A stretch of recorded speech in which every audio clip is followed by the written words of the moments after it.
Get out! You weren't invited, my daughter's fiancé yelled at her wedding, which was paid for with my savings. His smug face contorted when I smiled calmly and remained unperturbed. I'll leave, I said, but first, meet my special guest, your old friend. When he saw who was standing behind me, his world fell apart. Before we continue, please subscribe to the channel and let us know where you are listening in the comments. The fork froze halfway to my mouth, a piece of meatloaf balanced precariously on its tines. The phone's shrill ring cut through the quiet evening like a blade through fabric. Theron? Oh, I'm so glad I caught you. Aunt Nora's voice bubbled through the receiver, bright with excitement. I'm absolutely beside myself with joy about Violet's wedding tomorrow. My flight's at 8 in the morning, and I still haven't decided what to wear. Do you think the navy dress is too formal for an afternoon ceremony? The meatloaf fell from my fork with a soft thud against the plate. Tomorrow?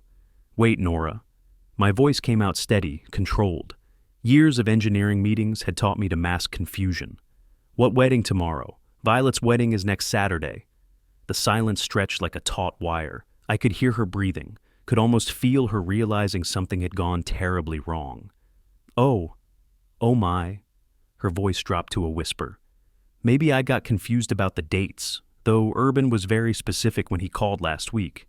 What exactly did Urban say? My chair scraped against the linoleum as I stood, walking to the refrigerator where Margaret's old calendar still hung. There it was, circled in red ink in my own careful handwriting. April 19th, Violet's wedding. He said the family ceremony would be Saturday, April 12th at 2 o'clock. Just close relatives, he said. Very intimate. Then he mentioned something about a larger celebration the following weekend. But honestly, Theron, I thought that was just the reception. The calendar blurred slightly. Today was Friday, April 11th. Tomorrow was indeed Saturday, April 12th. Nora, who else is flying in tomorrow? Well, Urban's parents arrived yesterday from New York, and his cousin from Boston. Oh, and that business partner of his, the tall one with the beard. They're all staying at the Fairmont in San Francisco. The refrigerator hummed. The kitchen light cast everything in a warm yellow glow that suddenly felt cold and foreign. My daughter was getting married tomorrow, and I wasn't invited. Theron, are you still there? I'm here. The words felt like they were coming from someone else's throat. Oh, honey, I feel terrible. I assumed you knew. Maybe there was a miscommunication. You know how these young people handle things nowadays, with their emails and text messages. Perhaps Violet tried to reach you, and the message got lost. But I knew better. Violet called me every Tuesday at 7 p.m., regular as clockwork. We'd spoken just 3 days ago, and she'd mentioned nothing about changing the date. She'd talked about final dress fittings, about how excited she was for our special day next Saturday. Our special day. The words tasted bitter now. Theron, I'm sure there's an explanation. Should I call Violet? Maybe. No. I set the phone down gently on the counter, my hand surprisingly steady. Thank you for calling, Nora. The click of her hanging up echoed in the empty kitchen. I stood there for a long moment, staring at my abandoned dinner. The meatloaf had been Margaret's recipe, the one she'd make on quiet Friday nights when it was just the two of us. The plate sat cooling under the overhead light, a single serving that suddenly felt like a statement about my place in the world. I pulled out my phone and stared at Violet's contact information. The time difference meant it was only 5 p.m. in San Francisco. Dinner time for her too, probably. Maybe she was sitting across from Urban right now, discussing tomorrow's ceremony. The one I wasn't invited to. My thumb hovered over her number. The phone rang twice before Violet answered, her voice bright with the professional cheer she used for work calls. Hey, Dad, this is unexpected. How are you? Violet, Aunt Nora just called me. I kept my voice level, controlled. She said she's flying to your wedding tomorrow. The silence that followed lasted exactly 7 seconds.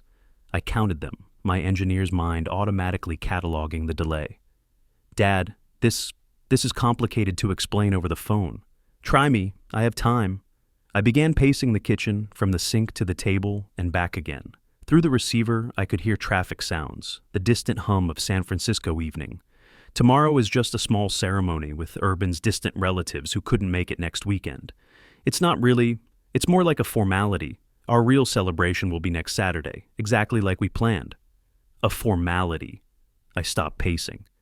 You're having two weddings and didn't think to mention this formality to your father? It's not two weddings, Dad. Tomorrow is just paperwork, basically. A few family members, a quick ceremony, nothing special. Nothing special enough to include me in. Her voice climbed higher, defensive. It's only Urban's relatives who had scheduling conflicts. His great-aunt from Maine, some cousins from Boston, people you don't even know. I thought it would be awkward for you to sit through a ceremony full of strangers. I gripped the phone tighter.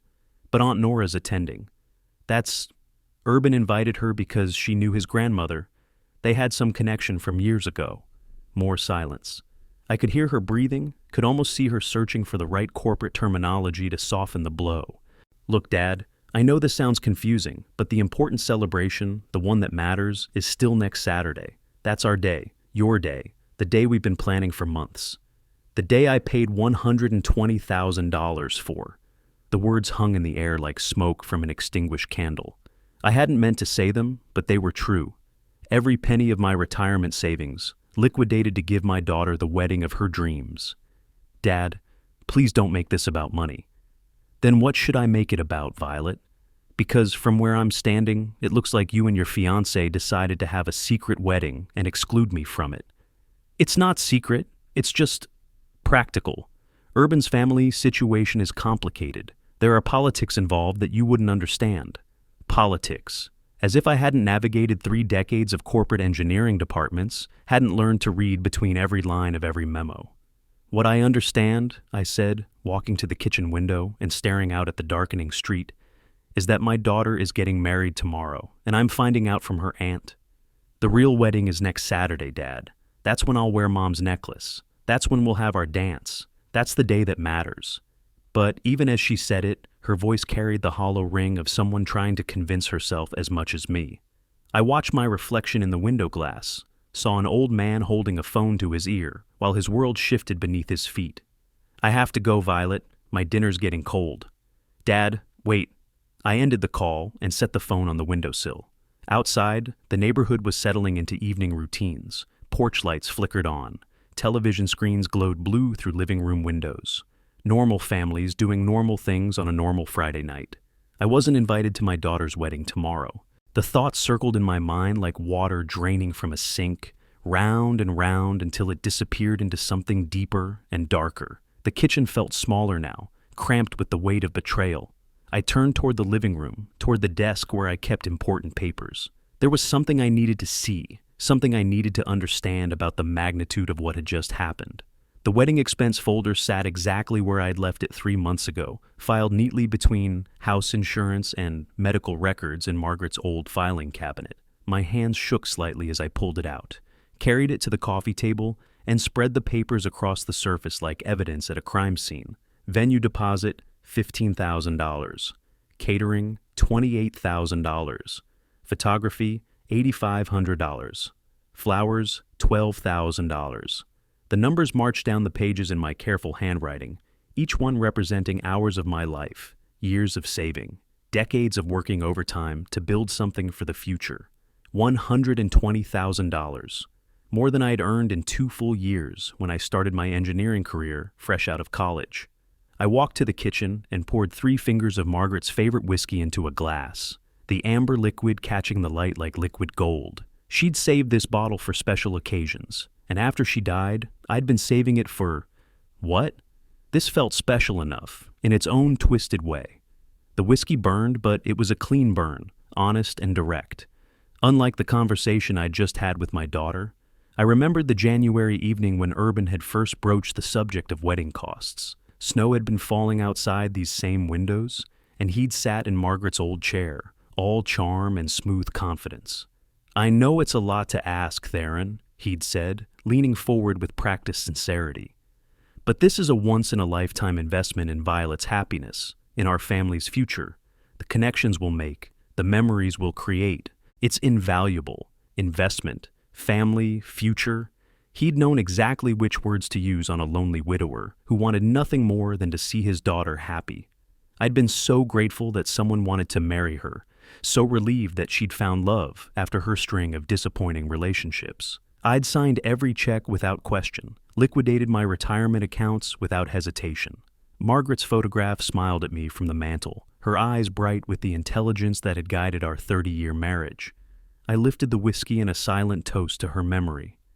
Margaret always said, "Theron, don't let people take advantage of your generous heart," I told her picture. I should have listened. But I'd been so lonely since she died, so hungry for family connection, that I'd ignored every red flag. Urban's expensive suits, his talk of business opportunities, the way he'd never quite looked me in the eye when discussing money.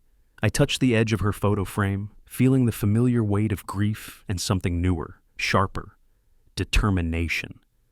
The whiskey was warming my chest, loosening thoughts that had been locked tight since Nora's call. If they wanted to humiliate me, if they thought I was just a foolish old man who'd quietly accept being discarded after writing the checks, they were about to learn otherwise.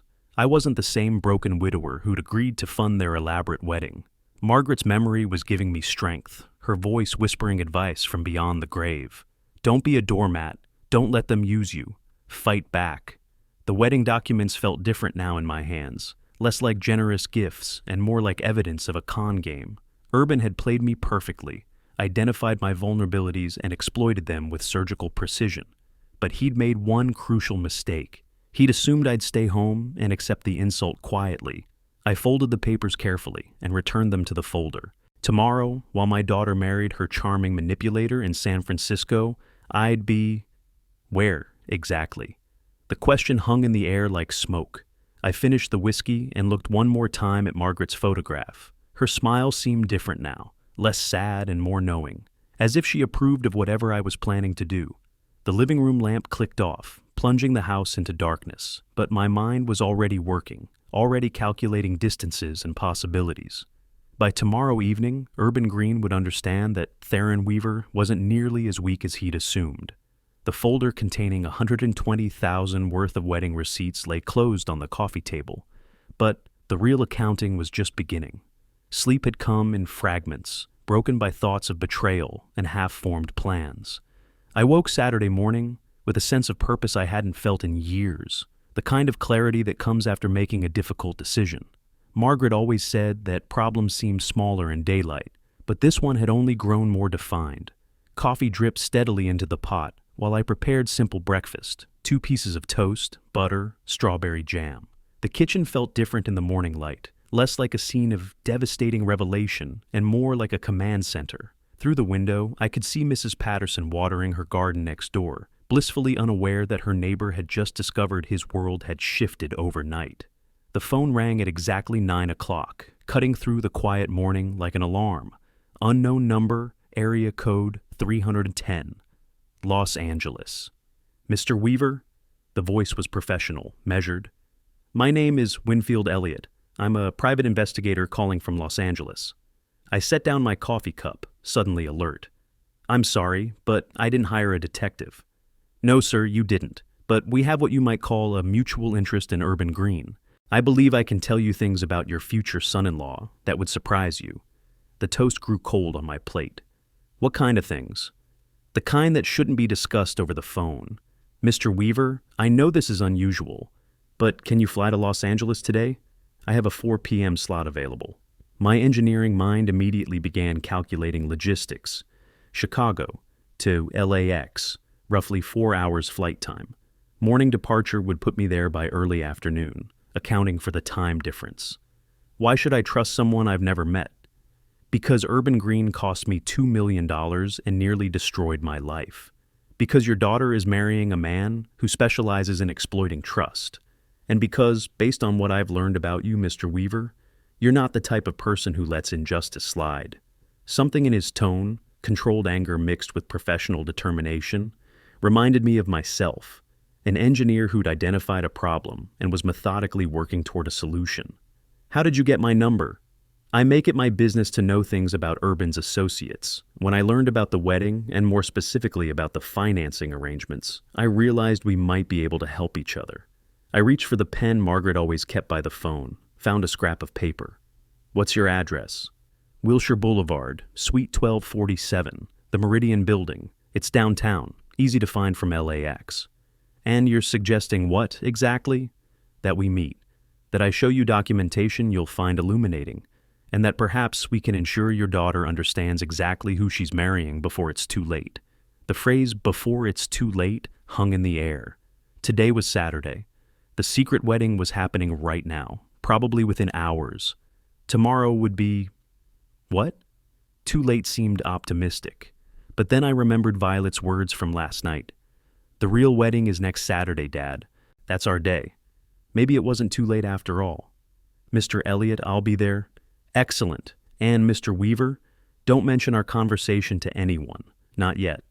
The line went dead. I stared at the paper where I'd written his address, my handwriting slightly shaky from the combination of morning coffee and adrenaline. 2 hours ago, I'd been a betrayed father with no plan beyond righteous anger.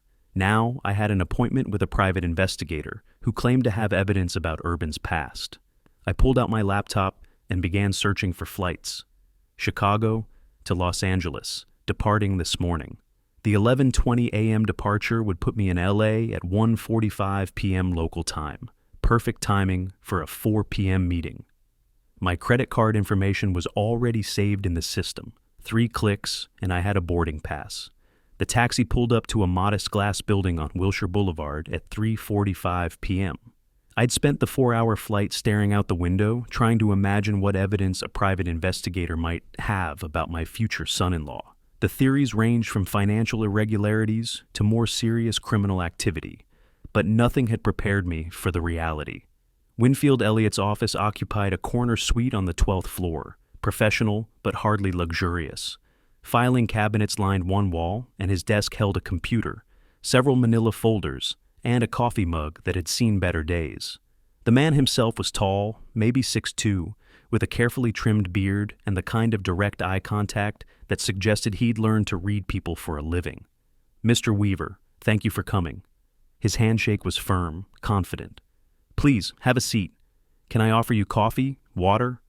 Coffee would be good. It's been a long day.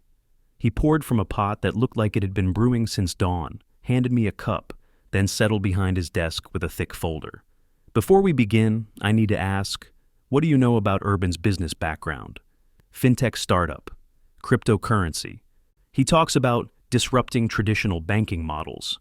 The corporate buzzwords felt hollow now, repeated back to someone who clearly knew more than I did. Winfield nodded grimly. CryptoFlow, that was the name of our startup. Our partnership began 2 years ago with what I thought was a legitimate business opportunity.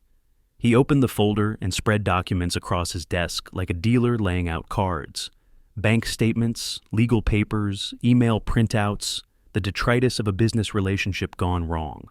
Urban Green stole $2 million from me and the intellectual property for what became CryptoFlow. The technology, the business model, even the marketing strategy, all of it was developed in partnership. But when it came time to launch, I found myself frozen out of my own company. I leaned forward, examining the papers. As an engineer, I understood contracts, intellectual property agreements, financial structures. The documentation told a clear story of systematic theft disguised as business strategy. Why didn't you take him to court? I did, spent 18 months and another $250,000 in legal fees. But Urban's lawyers found technical loopholes in our partnership agreement. Turns out he'd been planning the theft from the beginning, crafting contracts that appeared equitable but contained carefully worded escape clauses. A email chain caught my attention. Urban discussing exit strategies and asset protection just weeks after their partnership began. The dates were clear. He'd been planning to steal from Winfield almost from day one. So technically, he didn't break the law? Technically, no. Morally and ethically, absolutely. But the courts don't prosecute moral bankruptcy. I studied a photograph clipped to one of the documents, Urban at some tech conference accepting an award for innovative leadership in cryptocurrency. He was wearing the same confident smile I'd seen in my living room, the same charm that had convinced me to liquidate my retirement savings. CryptoFlow is now worth approximately $15 million, Winfield continued. Built on my technology, my research, my business connections. Urban presents himself as the visionary founder, but he's essentially profiting from elaborate theft. And now he's marrying my daughter. With your money financing the wedding, yes, I'm aware of the financial arrangements. The afternoon light slanted through the office blinds, casting shadows across the evidence spread before us. I thought about Violet, probably getting ready for her secret ceremony right now, trusting a man who had systematically destroyed the person sitting across from me. So, what are you proposing, Mr. Elliot? Exposure. Public revelation of exactly who Urban Green really is.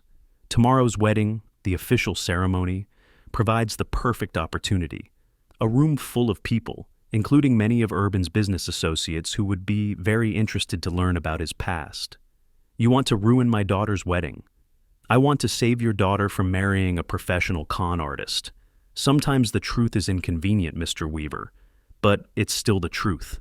I set down my coffee cup, decision crystallizing. What do you need from me? Winfield smiled for the first time since I'd entered his office. Access, credibility, and someone who understands that Urban Green can't be allowed to continue destroying lives. Outside, Los Angeles traffic hummed past 12 floors below. Inside, two men who'd been wronged by the same charming sociopath were forming an alliance. The folder full of evidence sat between us like ammunition waiting to be deployed. Tomorrow, at my daughter's wedding, we would ensure that Urban Green finally faced consequences for his actions. When do we leave for San Francisco? I asked. Hotel breakfast had never tasted so purposeful.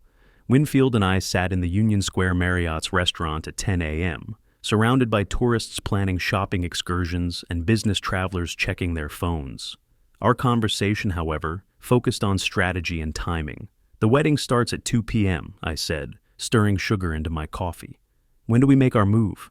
After the ceremony, before the reception, that moment when everyone's relaxed, celebrating, guard down. Maximum audience, maximum impact. He'd flown up from Los Angeles the night before, just as I had. We'd agreed to travel separately to avoid drawing attention, though I wasn't sure from whom. Urban didn't know either of us would be attending. The morning's first task was practical. I needed appropriate attire. My travel clothes, flannel shirt, and comfortable pants were suitable for flying, but inadequate for confronting my daughter's fiancé at a high-end San Francisco wedding. Nordstrom on Union Square provided the solution. The salesman, a well-dressed young man with practiced enthusiasm, guided me toward charcoal gray suits that would complement my silver hair. "This one fits you perfectly, sir," he said, adjusting the jacket shoulders. "Special occasion?" "Yes, a very special wedding." The suit felt like armor, transforming me from anxious father into someone capable of action. Margaret would have approved of the fit, would have adjusted my tie and told me I looked distinguished. The thought gave me confidence. While I handled clothing, Winfield returned to his methodical detective work. When we met at noon outside the Fairmont Hotel, he carried a leather document case that looked both professional and ominous. "Reconnaissance," he explained, as we observed the wedding preparations from across the street. Florists wheeled arrangements through the hotel's elegant entrance. Catering trucks lined the service area. A small army of wedding professionals orchestrated what was clearly an expensive production. $120,000, I murmured, watching my money transform into Urban's perfect day. "Soon to be the most expensive mistake he's ever made," Winfield replied. We found a coffee shop with a clear view of the hotel entrance, ordered espresso, and watched the first guests arrive. Urban's family, judging by their expensive clothes and entitled demeanor. Business associates in the perfectly tailored suits. The kind of people who would appreciate learning they'd been associating with a fraud. "Remember," Winfield said as we reviewed our approach, "we enter calmly, no dramatic scenes. The facts will speak for themselves. What if Urban tries to have us removed? He won't be able to. Too many witnesses, too public a setting. And once people hear what we have to say, they'll want to hear more." The afternoon crept toward confrontation. We returned to our hotel rooms to prepare, agreeing to meet at 1:30 p.m. for the short walk to the Fairmont. I showered, dressed carefully in my new suit, and spent several minutes studying myself in the bathroom mirror. The man looking back appeared older than I remembered, but determined. The past 24 hours had changed something fundamental in my expression. I no longer looked like a victim. At 1:25, my phone buzzed with a text from Winfield. "Ready, meet in lobby." I collected the hotel key card, checked my appearance one final time, and headed toward the elevator. In 30 minutes, Urban Green would discover that his carefully constructed facade was about to crumble in front of everyone who mattered to his future. The lobby was busy with Saturday afternoon check-ins and departures. Winfield stood near the concierge desk, his document case in hand, looking like exactly what he was, a professional about to deliver justice. "Time to go," he said simply. We walked the 4 blocks to the Fairmont in comfortable silence, 2 men who understood the weight of what we were about to do. The San Francisco afternoon was clear and bright, cable car bells ringing in the distance, tourists enjoying a perfect day. Perfect for a wedding, perfect for a reckoning. The Fairmont's doorman held the brass-framed entrance open with professional courtesy. "Good afternoon, gentlemen. Here for the Greenweaver wedding?" "Yes," I replied, stepping into the elegant lobby where my daughter was about to marry a man who had no idea his past was about to catch up with him. Evening light painted the Fairmont's facade gold as Winfield and I approached the final block. We'd spent the afternoon in quiet preparation. A light dinner, final review of our strategy, the peculiar calm that comes before decisive action. Now, at 7 p.m., the wedding reception was reaching its peak. The scene before us justified every dollar of my $120,000 investment.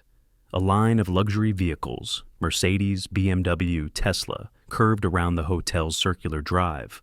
Women in designer gowns emerged from hired cars, their jewelry catching the light like scattered stars.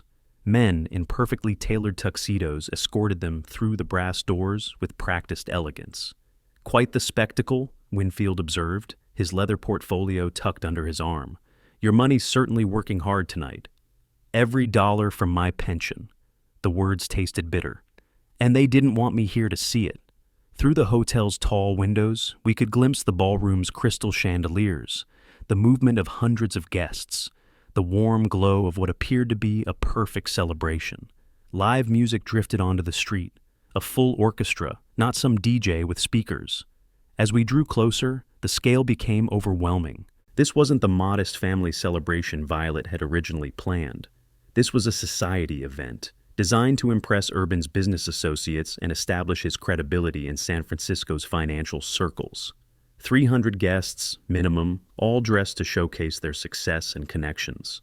The doorman, tall, dignified, wearing the kind of uniform that suggested he'd seen every type of wealth and power, stepped forward with professional courtesy.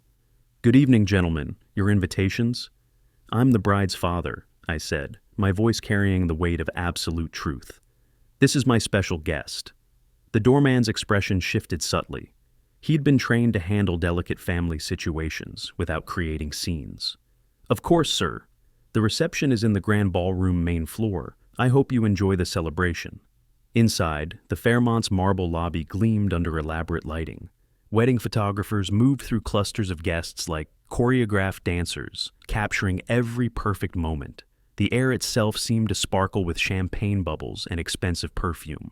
Winfield stayed slightly behind as we approached the ballroom entrance, allowing me to take the lead as father of the bride while maintaining his mysterious observer status. The sound grew louder, laughter, conversation, the clink of crystal glasses, music that suggested this reception had been underway for hours.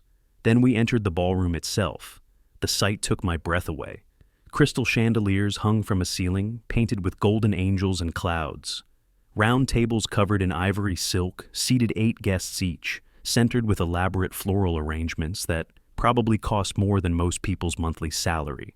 A dance floor filled with couples moved to music from a 12-piece orchestra, positioned on a raised stage. But it was the sheer number of people that struck me most powerfully.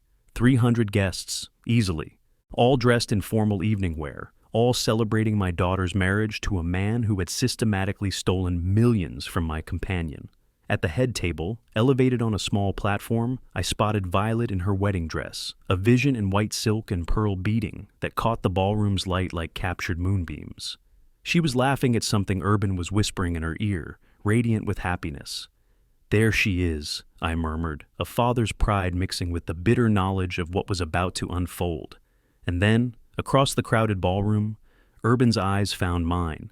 His champagne glass froze halfway to his lips. His face went through a series of rapid changes. Confusion, recognition, shock, and finally something approaching panic. Even from 50 feet away, I could see his complexion drain of color. He said something sharp to Violet, his head turning frantically as if looking for security or an escape route. But there were too many people, too much celebration, too public a setting for the kind of dramatic exit he probably wanted to make. Instead, he began moving through the crowd toward us, his expression hardening into the kind of aggressive confidence I remembered from our living room conversations about wedding expenses. Urban's approach through the dancing couples and conversation clusters looked like a man swimming against a strong current. His tuxedo was perfectly tailored, his smile practiced for the cameras that might catch him, but his eyes held the kind of panic that comes from seeing ghosts you thought were safely buried. He weaved between tables with aggressive efficiency, pausing only to acknowledge guests with quick nods and forced smiles. I watched him calculating how to handle this situation without creating the kind of scene that would ruin his carefully orchestrated evening. When he finally reached us, standing near the ballroom entrance with Winfield positioned strategically behind me, his voice came out louder than the elegant setting warranted. "What are you doing here? You weren't invited." The nearby conversations faltered slightly. This wasn't the kind of exchange expected at a high society wedding reception. I felt dozens of eyes turning our way, curiosity mixing with the social embarrassment that comes from witnessing family drama. "Hello, Urban," I replied, keeping my voice level and warm. "I see the party's in full swing." His face flushed red above his white bow tie. "Get out of here right now before I call security." That would certainly create the kind of memorable moment your business associates would talk about for years. I gestured slightly toward the watching crowd, though I'm not sure that's the reputation you want to build. Urban's eyes darted around the ballroom, taking in the growing attention our exchange was generating. The music continued, couples still danced, but there was a perceptible shift in the room's energy. People were beginning to notice that something interesting was happening near the entrance. "I'm leaving soon," I continued, enjoying the psychological advantage my calm demeanor gave me. "But first I want you to meet my special guest, an old friend of yours." "What friend?" His voice cracked slightly. "What are you talking about?" I turned slightly, allowing him to see Winfield more clearly. The detective stood with professional patience, his leather portfolio held casually at his side, his expression neutral but watchful. Urban's reaction was immediate and telling. His face went from red to pale in the space of a heartbeat. His eyes widened with recognition and what looked like genuine terror. Whatever he'd been expecting from my uninvited appearance, this clearly wasn't it. "No," he whispered, the word barely audible over the ballroom's ambient noise. "That's not possible." "Winfield Elliott," I said, as if introducing old friends at a cocktail party. "I believe you two have some catching up to do." Urban took an involuntary step backward, bumping into an elderly woman in a beaded gown who gave him a sharp look. His carefully maintained composure was cracking like ice on a warming lake. "You can't do this," he hissed, his voice dropping to an urgent whisper. "Not here, not now." "Can't do what?" "Bring a guest to my daughter's wedding, introduce you to someone you already know." The crowd around us was growing more attentive. Conversations were pausing mid-sentence as wedding guests began to sense that whatever was happening near the entrance was more interesting than small talk about business or compliments on the bride's dress. Urban glanced desperately toward the head table where Violet was still seated, blissfully unaware that her perfect evening was about to take a dramatic turn. When he looked back at me, I saw something I'd never seen before in his confident, charming mask. Pure, unadulterated fear. "Please," he said, the word coming out strangled.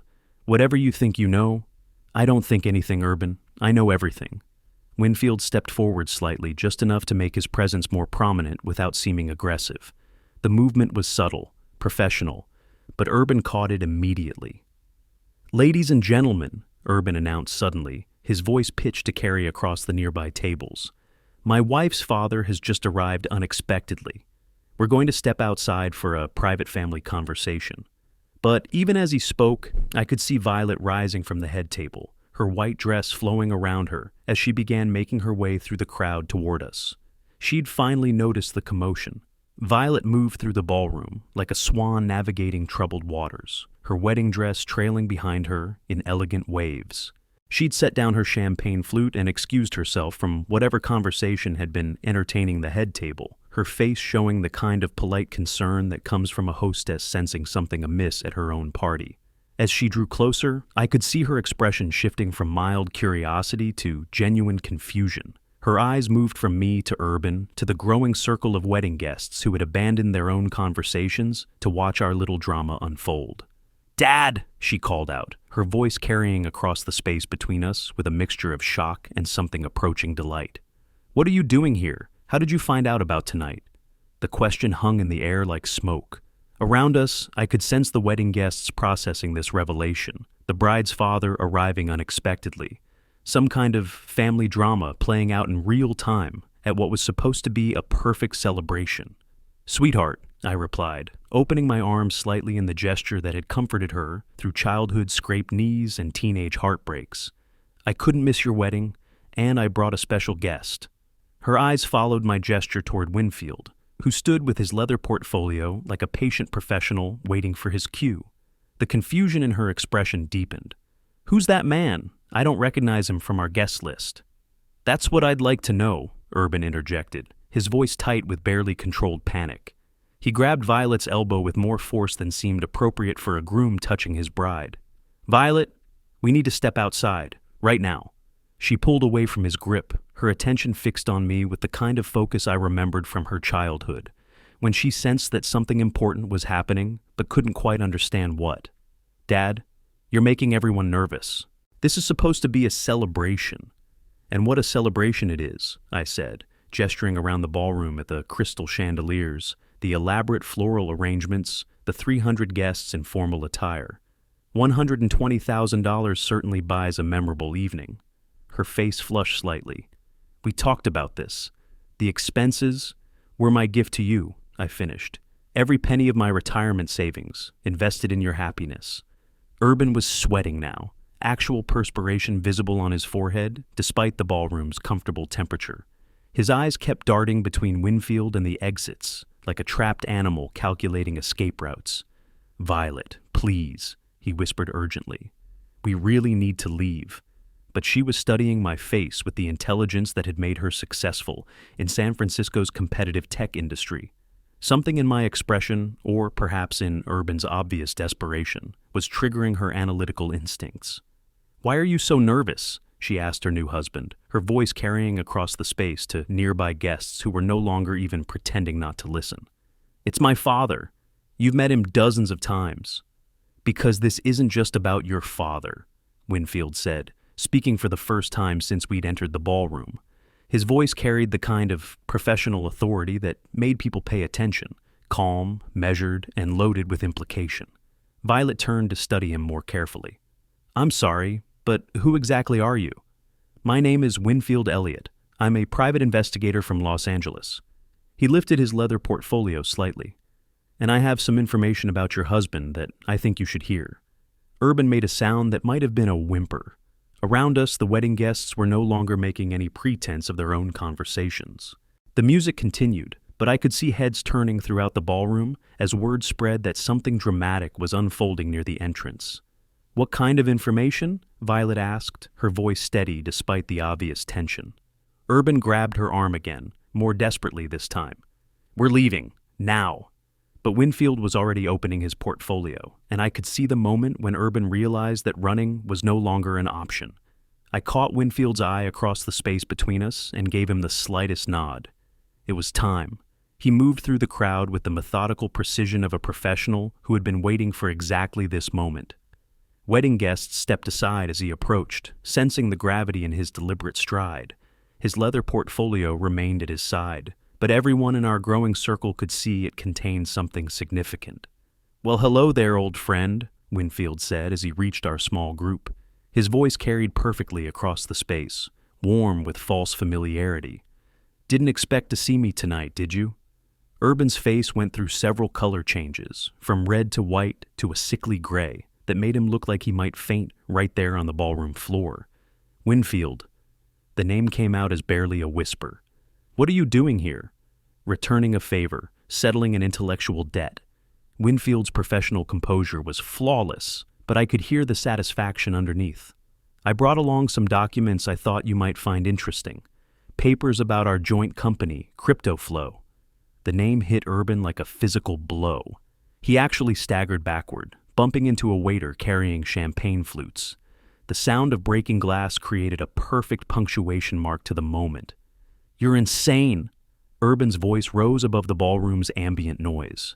That's all ancient history, legal matters that were settled years ago.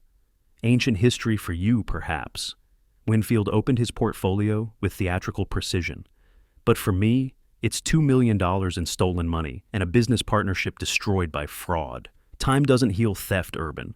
Violet's head swiveled between the two men, like she was watching a tennis match, but her expression showed she was beginning to understand that this wasn't about family disagreements or wedding guest lists. $2 million, she repeated, her voice carrying the kind of sharp edge that meant her analytical mind was fully engaged. What $2 million? Winfield began removing documents from his portfolio, bank statements, contracts, email printouts.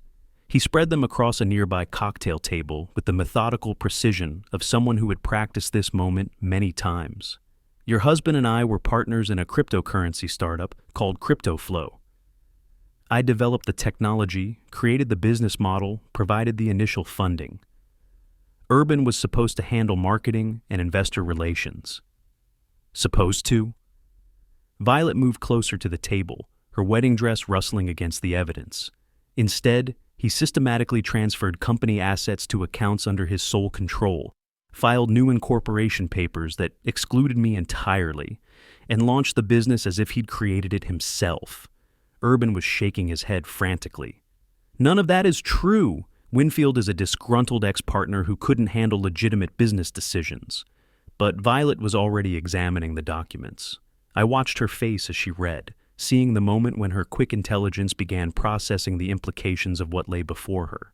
This bank statement shows a transfer of $2 million, she said slowly, her finger tracing a line on the paper. From CryptoFlow corporate accounts to Urban Green personal holdings? Fabricated. Urban lunged toward the table, as if he could make the evidence disappear. Those documents have been altered. Winfield stepped smoothly between Urban and the papers. Every document has been verified by forensic accountants and submitted to federal investigators. Your husband is a thief, Mrs. Green, and you've been funding his lifestyle with money stolen from me. Around us, the wedding guests had formed a complete circle. The music had stopped entirely. 300 people in formal attire stood watching the collapse of what should have been San Francisco's social event of the season.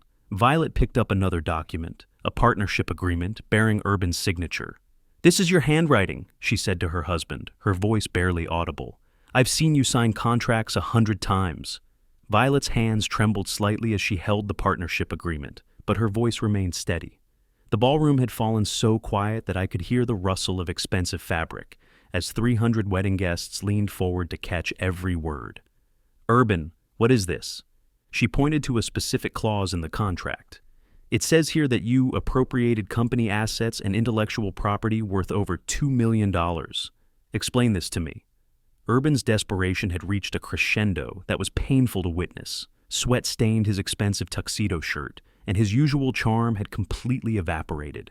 That's completely out of context. Winfield is just bitter because his ideas weren't commercially viable. I saved the company by taking decisive action. Saved it? Winfield's professional composure never wavered. Here's the email chain where you discussed your exit strategy with your lawyers. Notice the dates. This was planned from the beginning. He handed Violet a stack of printed emails. I watched her scan them, her expression growing colder with each page. These emails are from our second month of partnership, Winfield continued. Urban was already planning to steal the company while pretending to work collaboratively with me. This can't be real. But even as Violet spoke, I could see the doubt creeping into her voice. "Urban, tell me these documents are fake. They're taken out of context. Business partnerships are complicated. Sometimes you have to make difficult decisions. Like transferring $2 million of partnership funds to your personal account." Her voice carried across the silent ballroom. "Like filing incorporation papers that excluded your business partner?" I felt a surge of paternal pride watching my daughter's analytical mind cut through Urban's deception. This was the intelligence I'd tried to protect, the sharp thinking that had made her successful, but somehow missed the warning signs about her fiancé. "Violet, don't listen to them!" Urban grabbed her shoulders with both hands. "This is a conspiracy. Your father orchestrated this whole thing because he's jealous of our happiness." She shook off his grip and turned to look at me. "Dad, did you know about this?" I learned about it 2 days ago, I said simply, when Winfield called me. And you flew to San Francisco to ruin my wedding? I flew to San Francisco to protect you from marrying a man who specializes in destroying the people who trust him. At that moment, Margaret and Wilburn Green pushed through the crowd of guests, their faces showing the kind of aristocratic outrage that comes from witnessing public scandal. Urban, what is the meaning of this disruption? Margaret Green's voice could have cut glass. Who are these people, and why are they making accusations at your wedding? Mother, please, just not now. But Winfield turned toward the newcomers with professional courtesy. Mr. and Mrs. Green, I'm Winfield Elliott, private investigator. I'm here because your son stole $2 million from me and destroyed my business. Wilburn Green drew himself up to his full height. That's preposterous. Urban is a successful entrepreneur with an impeccable reputation. Built on theft and fraud, Winfield gestured toward the evidence spread across the cocktail table. CryptoFlow, his supposedly successful startup, was built entirely on technology and investment capital he stole from me. Violet was still reading through the documents, her face growing paler with each revelation. When she looked up, her eyes found mine across the space between us. My father was right about you, she said to Urban, her voice carrying the weight of complete realization. I was blind. Violet, no, don't let them manipulate you. We have a life together, a future. But she was already reaching for her left hand, her fingers finding the elaborate engagement ring that had probably cost more of my money than I wanted to calculate. A future built on lies and stolen money? She twisted the ring, working it over her knuckle. I don't think so. The diamond caught the ballroom's crystal chandelier light as she held it out toward him. The engagement ring glinted in Violet's palm like a captured star before she let it drop. It hit the marble floor with a sound that seemed to echo through the silent ballroom, rolling until it came to rest beside the evidence of Urban's crimes. The wedding is canceled, Violet announced, her voice carrying to every corner of the elegant space. Thank you all for being here tonight, but I'm afraid there's nothing left to celebrate. Urban lunged forward, desperation making his movements clumsy and desperate. Violet, don't make the biggest mistake of your life. Without me, you'll never achieve anything. You need me. She stepped back, her wedding dress flowing around her like armor made of silk and determination. I already made my mistake, Urban. It was trusting you. The ballroom erupted in whispered conversations as 300 wedding guests began processing what they'd witnessed.